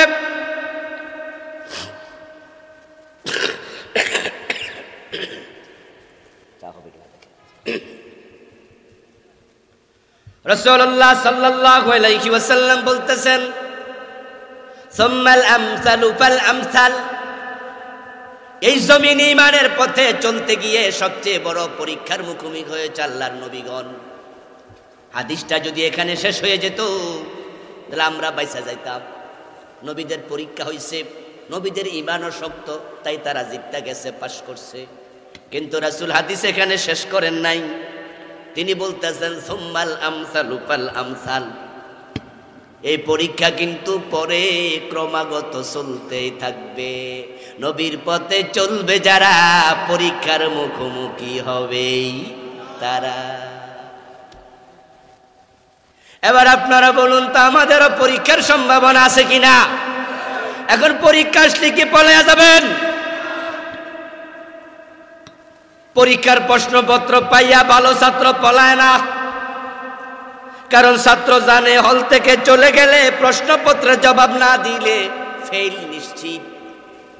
তাই যারা ভালো ছাত্র উত্তর কমন পড়লে সুন্দর কইরা লেখে, উত্তর যদি আনকমন পড়ে কিছু আন্দাজে বানায়া বুনায়াও লেখার চেষ্টা করে। আমরা আল্লাহর কাছে পরীক্ষা চাই না, বরং আমরা আল্লাহকে বলবো আল্লাহুম্মা হাসিবনা হিসাবান ইয়াসীরা। ও আমাদের মুনিব, দুনিয়া আখিরাত আমাদেরকে তুমি হিসাবে ইয়াসির দিয়া ছাইরা দাও। দুনিয়া তো বড় পরীক্ষা নিও না, আখিরাত তো শক্ত হিসাবের মুখোমুখি করো না। কিন্তু পরীক্ষা যদি এসে যায় ভয় পাওয়া যাবে না। পরীক্ষা এসে গেলে ঈমানের পথে থেকে কোরআনের কথা বলে এই পরীক্ষায় প্রমাণ করবে তোমার ঈমান আছে, আর ঈমান থাকার কারণে পরীক্ষাটা আইছে। আমার বন্ধু, যদি কারো গায়ে জ্বর আসে, জ্বরের অভ্যাস হলো টেম্পারেচার বাড়াইয়া দেবে, ঠিক না? ছোটকালে স্কুল ফাঁকি দেওয়ার জন্য বাচ্চারা মারে কয়, ছোটকালে আমরাও মাঝে মাঝে কইছি। কারণ গতকালকে স্যারে অঙ্ক করাইয়া কইছে আগামী দিন বাড়ির কাজ এ 5টা অঙ্ক কইরা আনবা, না হয় কিন্তু ওই চামড়া থাকবে না, জালিবেদ বাইঙ্গালামু। এখন অঙ্ক পারে না, সকালবেলায় ঘুম থেকে উঠতে গড়িমসি করতেছে। মা কয় ওঠ, স্কুলের টাইম যা। ছেলে কয় না, শরীর খারাপ মা, স্কুলে যাবো না। কি হয়েছে তোর? আমার জ্বর। এই কথা শুনে তোমার দেরি করে না, গিয়ে কপালে হাত দিল। কপালে হাত দিয়া কয়, কিরে জ্বর কই? মা জ্বর। মা এবার বুকের গেঞ্জি সরাইয়া বুকে হাত দিয়া কয়, এই ফাজলামি করস, কি এর জ্বর? জ্বর কই? কেডা কইছে? কয় না, তুমি বুঝো না, জ্বর আইছে ঠিকই। মা তো বিশ্বাস করে না, কারণ জ্বরের ধর্ম হলো জ্বর আসলে শরীর কি ঠান্ডা না গরম? এবার মা শক্ত কইরা ধইরা কয়, এবার আসল কথা ক। পরে কয়, স্যারে কইছে অঙ্ক না পাইলে আজকে ফিডাইব। কোথায় হিডা না কই? ছেলে কয় জ্বর, মা কয় জ্বর না, কারণ জ্বরের ধরন দেখে মা বোঝে শরীর গরম হয় না। আল্লাহ কয় পরীক্ষা হবে, এই পরীক্ষা ছাড়া আমি জান্নাত দেব না। যাদের পরীক্ষা হইছে বুঝে নিও তোমার সাথে ঈমানদারের মিল আছে। আর যাদের কোনো পরীক্ষাই নাই বুঝবা তুমি সুবিধাবাদী। বাংলার এই জমিনে কোরআনের রাজ কায়েম যতদিন পর্যন্ত হবে না, ততদিন পর্যন্ত কোরআনের কথা বলে যেতে হবে। যত পরীক্ষা আসবে সব পরীক্ষায় পাশ করার হিম্মত লাগবে। প্রয়োজনে হাসতে হাসতে ফাঁসির রশি পর্যন্ত যেতে হবে। এই হিম্মত আপনাকে আমাকে নিতে হবে। পথ আপনাদেরকে চিনে রাখতে হবে। ও প্রিয় ভাই, ঢাকা থেকে চট্টগ্রাম যদি রওনা দেন, চট্টগ্রামের দিকে ঢাকা থেকে রওনা দিলে 1 মাইল যাওয়ার পরে দেখবেন একটা পাথর আছে রাস্তার পাশে, মাইলস্টোন লেখা। সেখানে লেখা আছে চট্টগ্রাম 180 কিলোমিটার। লেখা থাকে না? থাকেনি? এটা প্রমাণ করে আপনার রাস্তা ঠিকই আছে।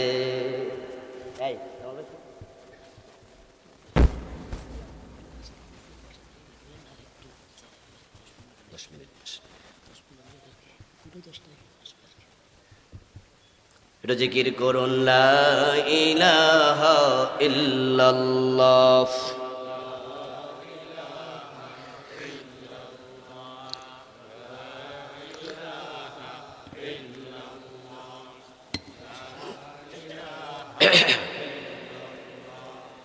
লা ইলাহা ইল্লাল্লাহু মুহাম্মাদুর রাসূলুল্লাহ। আমার বন্ধু, মাইলস্টোন দেখলে আপনি বুঝবেন আপনার রাস্তা ঠিক আছে।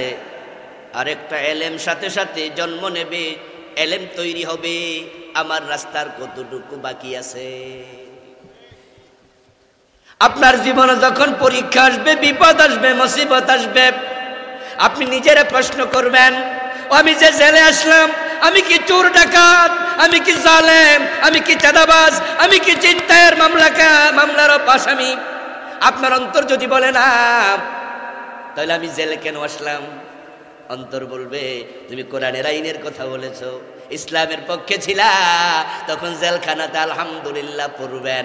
যদি আপনি ইসলামের কথা বলে জেলে যান, মামলা খান, বিপদে পড়েন, তখন আপনি আলহামদুলিল্লাহ এই জন্যই পড়বেন যে আপনার রাস্তাটা নবীর রাস্তার সাথে মিলেছে।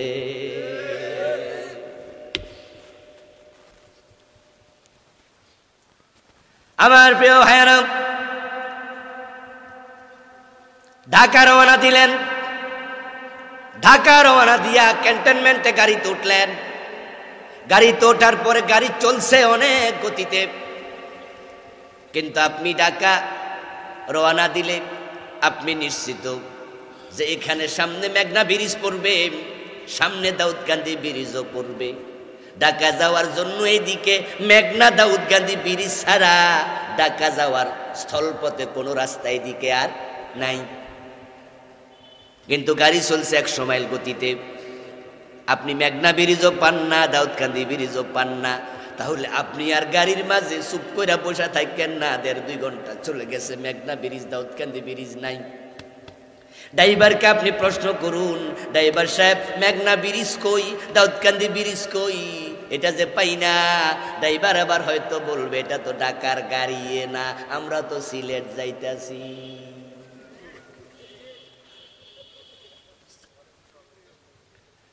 এমন পীরের কাছে মুরিদ হইছেন, এমন দলে যোগ দিছেন, যেই দলে আপনার কোনো পরীক্ষা নাই, বিপদ নাই, হামলা নাই, মামলা নাই, অথচ দেশে ইসলাম নাই। যদি আপনার বিপদ আপদ, হামলা মামলা না আসে, আপনার পীরের জিগায়েন, ও পীর তুমি আমাদেরকে লইয়া কি জান্নাতের দিকে যাও না অন্য দিকে যাচ্ছ?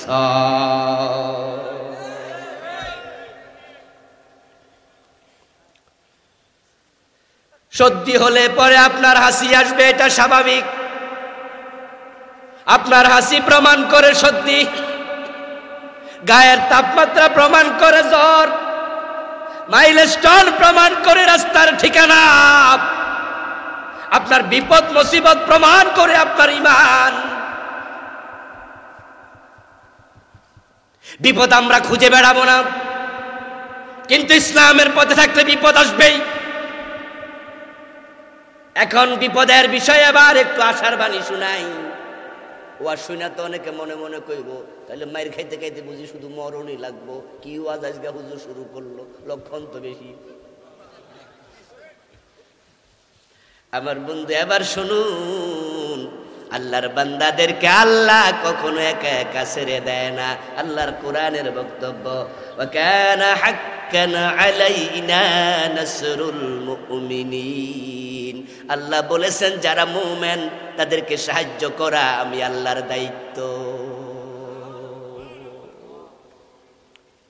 বিপদ মুসিবত দিবেন তিনি, আবার বিপদে সাহায্য করবেন কে? চুপ থাকা যাবে না, জোরে বলুন সাহায্য করবে কে? আল্লাহ কি মুসা নবীকে সাহায্য করে নাই? ইব্রাহিমকে বিপদ দিয়া বিপদে সাহায্য করে নাই? রাসূলুল্লাহকে বিপদ দিয়া আকাশের ফেরেশতা পাঠায় নাই?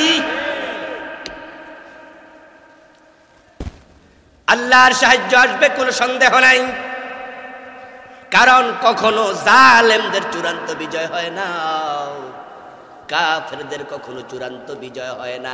চূড়ান্ত বিজয় হবে ইসলামের। ইউরিদুনা, আমার সাথে পড়ুন যারা পারেন, ইউরিদুনা লিইউতফিউ নূরাল্লাহি বিআফওয়াহিহিম, আসেনি? ওয়াল্লাহু মুতিম্মু নূরিহি ওয়ালাউ কারিহাল কাফিরুন। সবাই আওয়াজ দিয়ে বলেন সুবহানাল্লাহ। আল্লাহ তাআলা বলছে তারা চাইবে মুখের ফুৎকার দিয়া আল্লাহর নূর ইসলামকে নিভিয়ে দিতে, অথচ আল্লাহ এটার পূর্ণতা দেবে। আল্লাহর নূর ইসলামকে কখনো জালেমরা শেষ করতে পারবে না। জমিন আল্লাহর সাহায্য অতীতে এসেছে, ভবিষ্যতেও আসবে, তবে সেজন্য আল্লাহর একটা সিস্টেম আছে। ওয়ালা তাজিদ লিসুন্নাতিল্লাহি তাবদীলা। কোরআনে আল্লাহ বলছে নবী, আল্লাহর সিস্টেমের মাঝে কখনো পরিবর্তন পাবেন না। আল্লাহর সিস্টেম হলো বান্দার চেষ্টা যেখানে শেষ হয়, আল্লাহর সাহায্য সেখান থেকে শুরু হয়। ও বাংলাদেশের মুসলমান, টেনশন করো না। এই মাইকলা, মাইকলা কই? এই হরনটা আমার দিকে ফিরাও তো, আমার কানে দাও। বাংলার মুসলমানেরা, কোরআন প্রেমিকেরা, টেনশনের কারণ নেই, টেনশনের কোনো কারণ নাই, কারণ আমরা কোরআনের পক্ষে, ইসলামের পক্ষে কথা বলি। এতক্ষণ যে আইনের কথা বলছি, আমার বাবার আইন, দাদার আইন, আমার গোষ্ঠীর আইন, না দলের আইন, না আল্লাহর আইন? জোরে বলুন কার আইনের কথা বলেছি? তো আল্লাহ কি আমার একা? তো আল্লাহর আইনের কথা বলে, আল্লাহর বিধানের কথা বলে যদি বিপদ এসে যায়, ভয় পাবেন না আপনি, আল্লাহ আপনাকে একা ছাড়বে না। আল্লাহর সাহায্য এখনো বাংলাদেশে আসে নাই, না সেই প্রমাণ করে আমাদের চেষ্টা এখনো শেষ হয় নাই। বাচ্চা যখন হাঁটা শিখে, ছোট বাচ্চা যখন হাঁটা শিখে, দেখবেন যে মা চাচিরা তারা দাঁড় করাইয়া দিয়া তারপরে হাত দিয়ে ইশারা দেয়, এই আয় আয় আয়। বাচ্চা এক কদম দুই কদম করে টুকটুক করে হাঁটে, তখন ওনারা বইয়া থাকে। যখন বাচ্চা কাইত হয়ে পড়তে লাগে, তখন কয় পর, হাত ভাঙালা, ঠিক না? মাশাআল্লাহ মাশাআল্লাহ। আমি মনে করছি কই দিব হ্যাঁ হুজুর, তখন বুঝতাম যে ওয়াজ মনে বুঝেই না, তালে তালে শুধু কইতেছে। মাশাআল্লাহ, ওয়াজ বুঝতেছে, তাহলে বোঝা গেল। তখন মা কি বসে থাকে না, দৌড় মারে? আল্লাহ আমাদেরকে জিহাদের মাঠে ছেড়ে দেয়, যাও কাফেরদের সাথে জিহাদ করো, তোমরা জিহাদ করে দ্বীনের বিজয় করো। যদি জিহাদ করে দ্বীনের বিজয় করতে গিয়ে শহীদ হও, আমি তোমার মরার সাথে সাথে শাহাদাতের সাথে সাথে জান্নাত দিয়ে দেব। আর যদি শহীদ না হও, দ্বীনের বিজয় হয়, গাজী বানায়া সওয়াবে আমল নামা ভর্তি করে তোমারে ঘরে ফিরাইয়া দেব। এই জন্য মুজাহিদদের কোনো লস নাই, তারা বিজয়ী হলো লাভ, পরাজিত হলেও লাভ, তারা বাঁচলেও লাভ, তারা মরলেও লাভ, ঠিক না? মরলে শহীদ, বাঁচলে গাজী, আমরা সবাই লড়তে রাজি। সাবিলুনা সাবিলুনা, হ্যাঁ আল জিহাদ, আমাদের জিহাদ হলো মুক্তির একমাত্র পথ। ও প্রিয় ভাই, বাচ্চাকে যখন সাঁতার শিখায়, সাঁতার শিখানোর সময় আপনারাও যখন সাঁতার শিখান, তখন এভাবে বগলের তলে হাত দিয়া, তারপরে কোন হাত ঠ্যাংলার পা নাড়ে, আস্তে আপনি হাত সরায় নিয়ে আসেন। বাচ্চা যদি সাঁতার দিতে পারে আপনি কোন দিতে থাকো, শিখতে থাকো, যখন ডুবতে লাগে তখন আবার জাপটায়া ধরে বাঁচায়া দেন। আমার আল্লাহ যুদ্ধের মাঠে ছাইরা দিয়া মুজাহিদদেরকে ডুবতে দেয় না, ধ্বংস হতে দেয় না।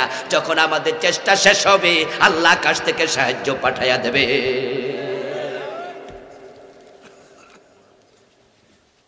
তার জ্বলন্ত প্রমাণ নবী মূসা, তার জ্বলন্ত প্রমাণ নবী ইব্রাহিম, তার জ্বলন্ত প্রমাণ নবী ইউসুফ, তার জ্বলন্ত প্রমাণ মুহাম্মদুর রাসূলুল্লাহ সাল্লাল্লাহু আলাইহি ওয়াসাল্লাম। ও প্রিয় ভাইরা, দেখুন হযরত মূসা আলাইহিস সালাম যখন বনি ইসরাইলের লোকদেরকে নিয়ে সমুদ্রের তীরে চলে গেলেন, কোরআনে পাওয়া যায় আল্লাহ তাআলা বলছেন রাতের বেলা চলে যাও, ফেরাউন বড় জালেম, বনি ইসরাইলের লোকদেরকে দাসদাসী বানায় রাখছে, তাদেরকে মুক্তি দেব, নিয়ে যাও ফিলিস্তিনের দিকে। নবী মূসা সবাইরে বললেন চলো। সকাল হয়ে গেল, সামনে গিয়ে দেখে বাহারে আহমার, লোহিত সাগর, জলরাশি অথই জলরাশি চাপড়ে পড়ছে, আশ্রে পড়ছে তীরে। সকাল হয়ে যাওয়ার পরে লোকেরা বলল, ও মূসা এখন সামনে কিভাবে যাব, সামনে তো সাগর। নীলনদ নয়, নীলনদ নয়, এটা ভুল ওয়াজ, এটা ভুল তথ্য। নীলনদ হলো কায়রো শহরের মাঝখান দিয়ে প্রবাহিত ছোট্ট একটা খাল। আমি এ পাশে দাঁড়ায়া ওই পাশে ছবি তুলছি, এবার বুঝলেন কত ছোট মোবাইল দিয়া। আমার কাছে মনে হয়েছে পাকিস্তানের শোয়েব আক্তার যদি বল মারতো তাহলে হয়তো ওই নদীর ওই পারে চলেও যাইতো। এটাতে মানুষ ডুবে মরবো না, বরং আমি বাহারে আহমারও গিয়েছি। ওটা হলো কায়রো থেকে 400-500 কিলোমিটার দূরে, অনেক দূর। ওখানের পরেই হলো দ্বীপান্তর, তারপরে ফিলিস্তিন, যেখানে মূসা আলাইহিস সালামের উপর তাওরাত নাজিল হয়েছে, তুরে সাইনা, সেখানেও গিয়েছি। যেখানে ফেরাউনের লাশ পাওয়া গেছে সেটা ছিল বাহারে আহমার, ওই জায়গার নাম হামামাতু ফেরাউন, আমি সেখানেও নেমেছিলাম।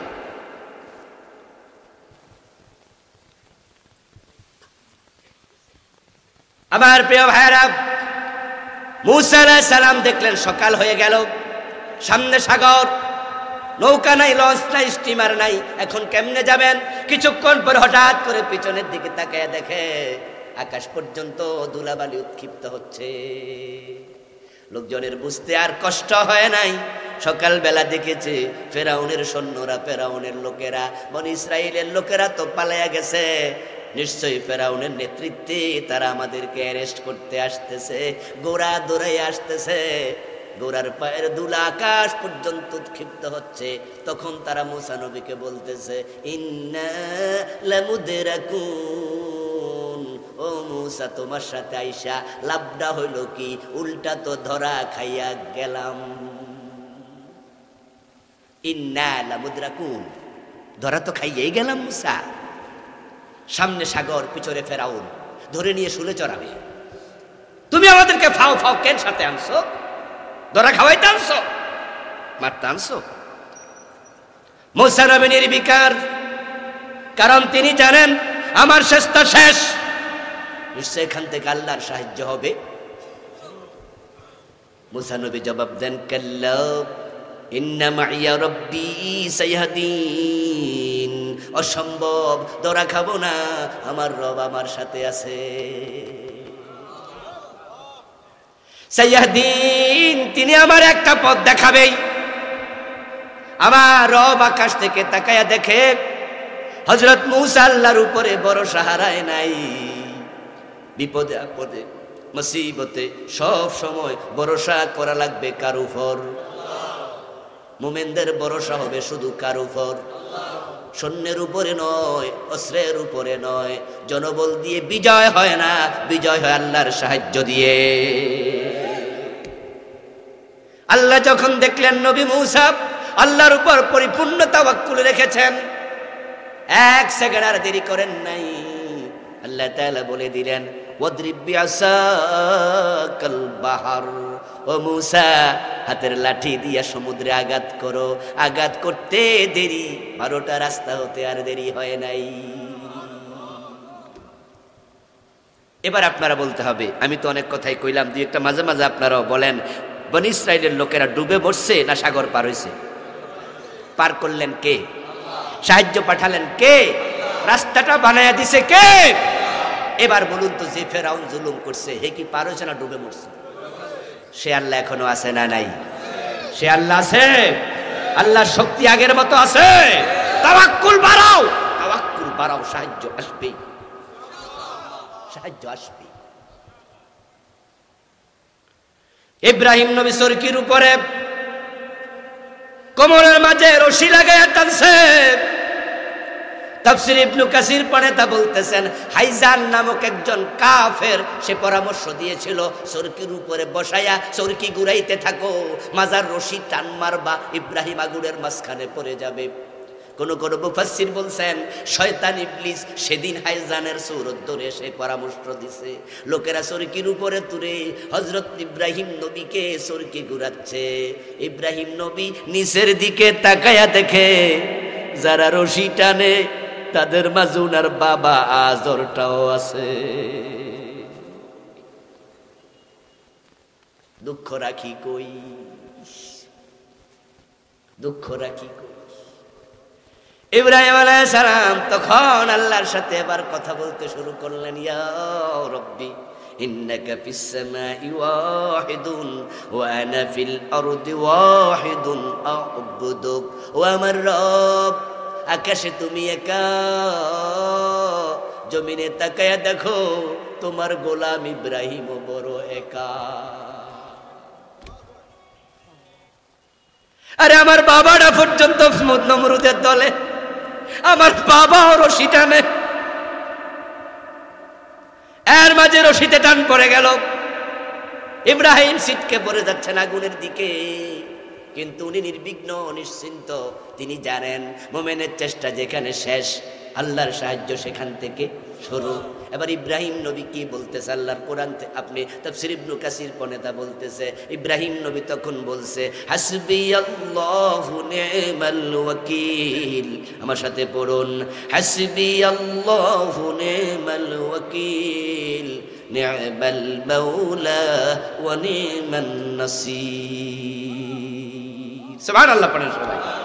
ইব্রাহিম বলতেছে আল্লাহ উত্তম বন্ধু এবং অভিভাবক হিসাবে তুমি আমার জন্য যথেষ্ট। তুমি থাকতে আমার কোনো টেনশন। আচ্ছা, নিজে যে জ্বলন্ত আগুন, ইব্রাহিমকে চোখে দেখে না, আগুন দেখে ভয় পাইছে। জোরে বলতে হবে, আগুন দেখে ভয় পেয়েছে। তা আমরা কেন ভয় পাবো? আমরা কেন ভয় পাবো? وكان في الهواء فعرض له جبريل فقال يا إبراهيم ألك حاجة قال أما منك فلا وأما من الله فبلا। উনি তখন মাঝখানে, উপরে চরকি নিচে আগুন, উনি শূন্যের মাঝে। জিবরিল আমিন দৌড়াইয়া এসে বলে, ইব্রাহিম আমি জিবরিল এসেছি,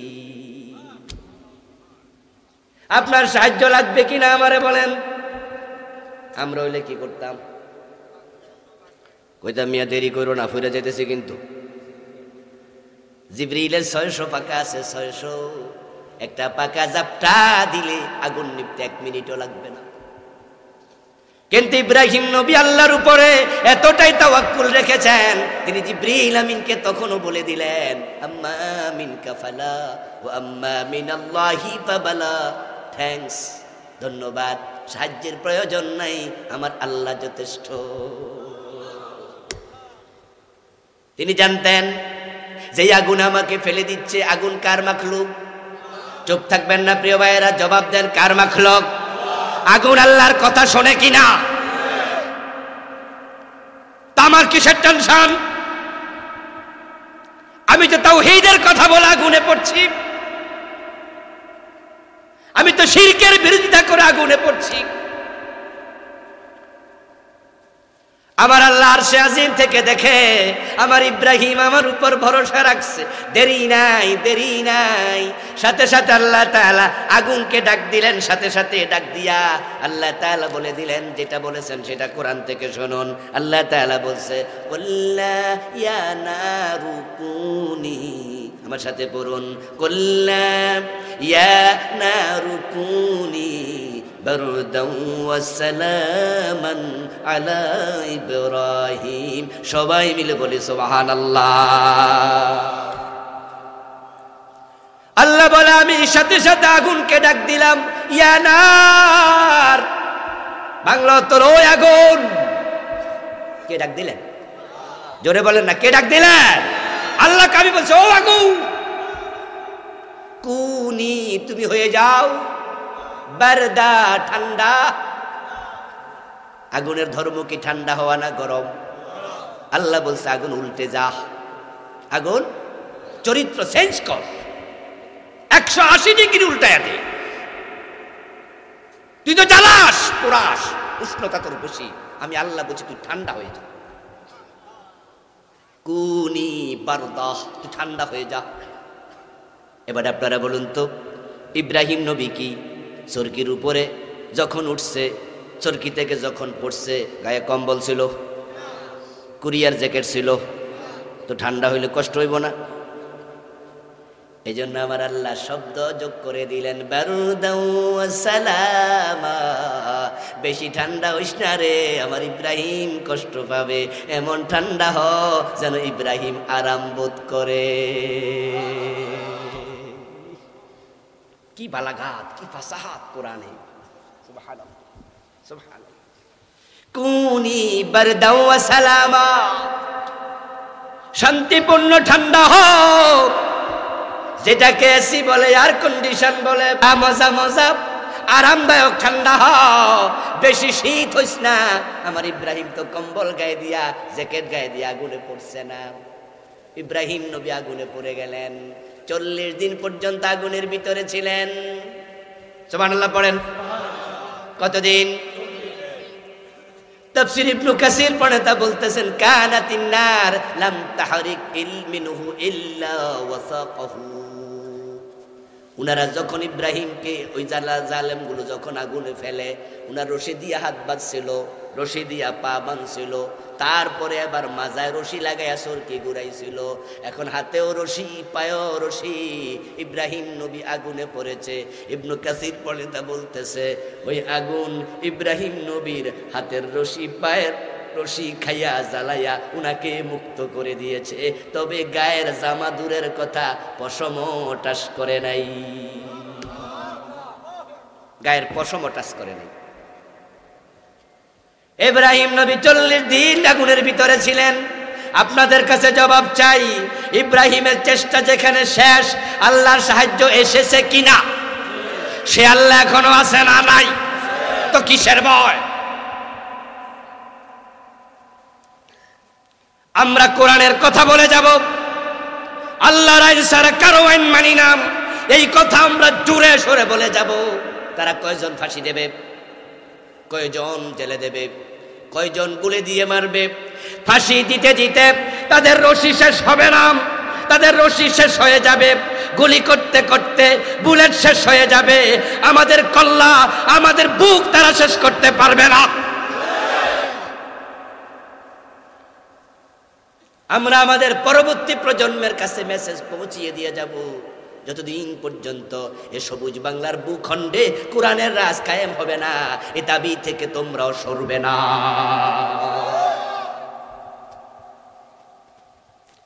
40 দিন পর ইব্রাহিম নবী বের হলেন।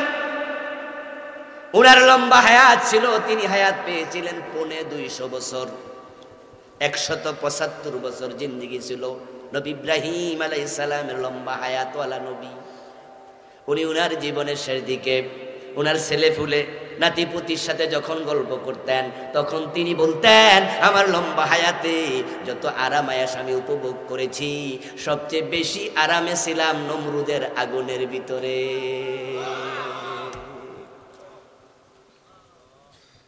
ও প্রিয় ভাইরা, এই বক্তা আনেন না কেন?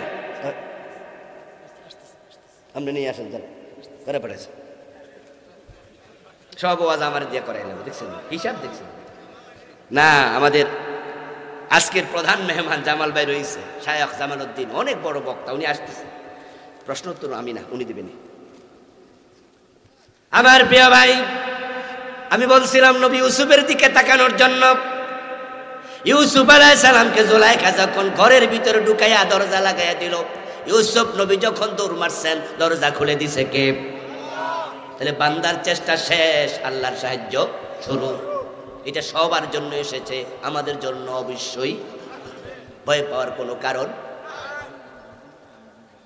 কোরআন তার প্রমাণ। জুলাইখা অনেকদিন পর্যন্ত ইউসুফ আলাইহিস সালামের প্রেমে হাবুডুবু খেলো। এক পর্যায়ে ইউসুফ নবীকে অন্দর মহলে ডেকেও নিল।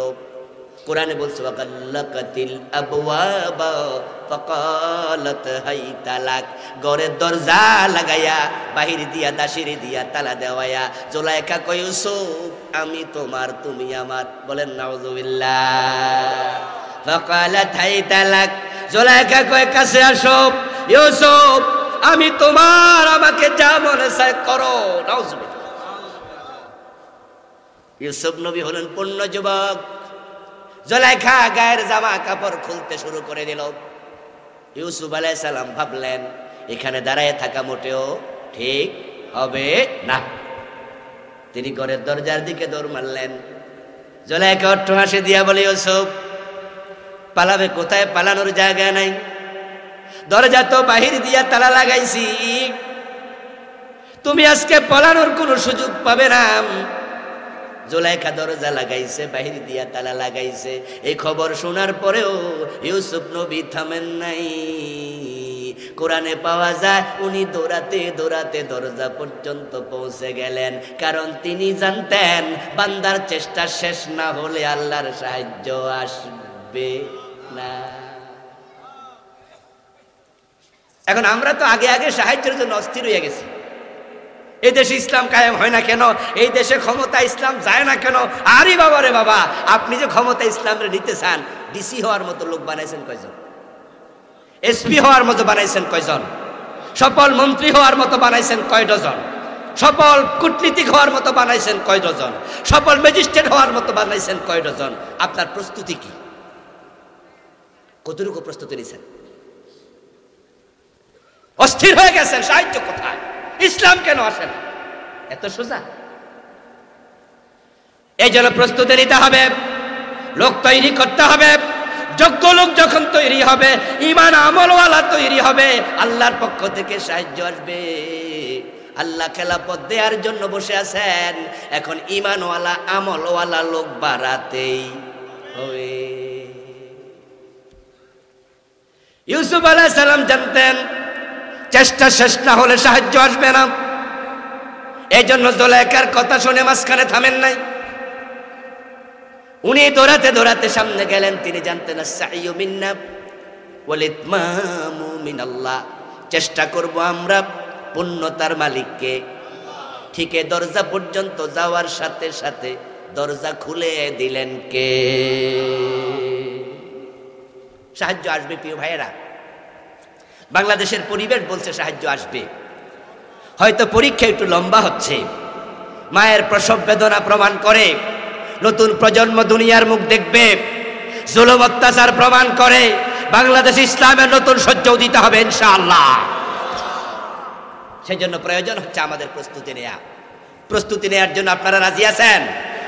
যেই দেশে এত শিরিক, যেই দেশে এত কুফর, যেই দেশে ফজরের টাইমে 2 কাতার লোক হয় না, ওই দেশে ইসলাম আসবে কেমনে? এই জন্য আমল ভালো করতে হবে। জেহাদ জেহাদ জেহাদ চাই, জেহাদ লাগলে আমি নাই, এই জেহাদ চাই লাভ নাই। টাকনুর নিচে কাপড় পরবেন, সুদে টাকা লাগাবেন, দিন একবার দাড়ি কামাবেন, রাসূলের সুন্নাহ অ্যাভয়েড করবেন, আপনাদের কাছে সাহায্য আসবে না। এই জন্য সাহায্যের উপযুক্ত হিসাবে রিজকে তৈরি করুন। নামাজ কখনো কাজা করা যাবে না, হারামের সাথে সম্পর্ক রাখা যাবে না। টাকনুর নিচে কাপড় পরলে ওইটুকু জাহান্নামে জ্বলবে। দাড়ি কামাবেন, প্রিয় নবীর সাথে কবরে দেখা হবে। রাসূলকে আপনি কেমনে চিনবেন? রাসূলকে দেখলে তো আপনি চিনতেই পারবেন না। রাসূলের সাথে আপনার তো অবয়বের মিল নাই। এটাকে হালকা ভাববেন না। অনেক ভাইরা দাড়িকে হালকা ভাবে, হুজুর এটা তো একটা সুন্নত মাত্র। আমি আপনাকে বলছি তা ঠিক আছে, এটা সুন্নাহ। টুপিও সুন্নাহ, দাড়িও সুন্নাহ, মেসওয়াকও সুন্নাহ, পাগড়িও সুন্নাহ। টুপি কবরে যায় না, মেসওয়াক কবরে যায় না, পাগড়ি কবরে যায় না, কিন্তু দাড়ি এমন একটা সুন্নাহ যেটা আপনার সাথে কবর পর্যন্ত যাবে।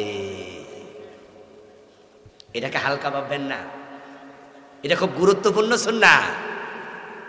আল্লাহর নবী জীবনে দাড়ি কামান নাই, সাহাবারা কামায় নাই, কোন নবী কামায় নাই, সব নবীর সুন্নাহ।